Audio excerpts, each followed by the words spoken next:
Haharap nga sa dalawang impeachment complaint itong si Chief Justice Maria Lourdes Sereno, pero ano nga ba yung magiging basehan nila?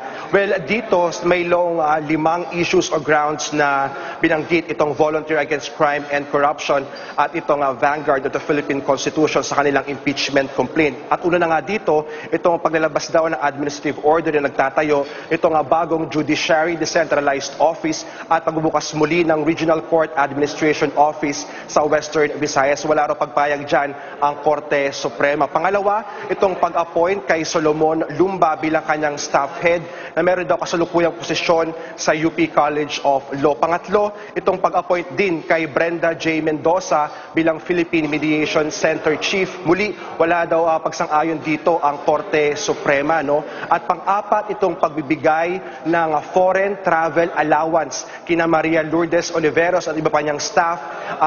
Naka-charge daw yan sa pondo ng Korte Suprema. Muli, wala daw pagpayag dito ang Korte Suprema. Ito rong apat ay culpable violation of the Constitution at meron silang sinasabing betrayal of public trust. Ito raw nung inupuan ni Sereno itong mga bakanting posisyon sa Korte Suprema at hanggang ngayon ay hindi pa rin daw napupunan. Meron ding kahiwalay na impeachment complaint itong si Attorney Larry Gadon, no? At meron ding pagkakatulad itong kanyang issues kay Attorney Manuel Luna, no, ng VACC. Pero isa sa mga highlight dito sa impeachment complaint ni Gadon ay ito na pagbili ni Sereno ng mamahaling sasakyan na umaabot sa 8 milyong piso. So mamayang hapon, magaganap yung pag-file na yan dito sa House of Representatives. Pinky? Maraming salamat, Anjo Alimario, nag-uulat.